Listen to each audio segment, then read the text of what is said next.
take someone who's been affected, let's say, by postmodern discourse, and you pull them out of their group, you find that they're a fragmentary representation of that narrative. You know, it's like nobody who professes Marxism is the full embodiment of Marxism. In order to get the full embodiment of Marxism, you need a pretty good-sized mob.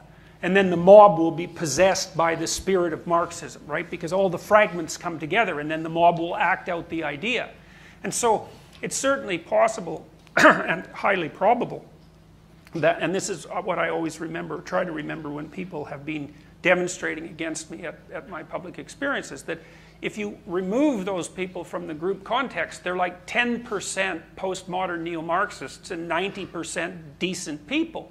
And of course, they're motivated by all sorts of things, some of which are actually good. Fewer good things than they usually think, because people are a lot darker than they usually know, you know, in spirit and orientation. But it is very, very difficult to distinguish, what would you call it, corrupt ideological possession from genuine compassion, let's say.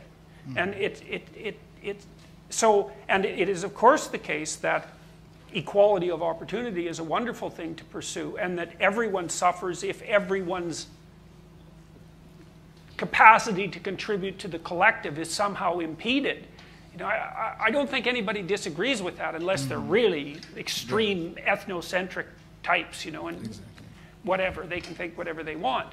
So, but I think that A, in many ways it's gone too far, and B, that the motivations that are stated as the conscious motivations are not sufficiently differentiated. There's way more going on than meets the eye. And the reason I think that especially is because the universities appear to have become so corrupt. The humanities, like the disciplines, are corrupt. Women's studies is corrupt beyond belief. To think about Western civilization primarily as an oppressive patriarchy, first of all, that's a mythological idea. And it's a very unidimensional idea. It's just not a good idea. Like, compared to what exactly? Compared to a hypothetical ideal. Well, okay. But compared to any other civilization that has ever existed anywhere? Well, no, it's not going anywhere, that idea. So, yes, you can't throw the baby out with the bathwater. And there have been many things, positive things, I would say, that the left has contributed to the political debate. Workers' rights, for example, especially in the early 20th century. That was very, very positive, all things considered.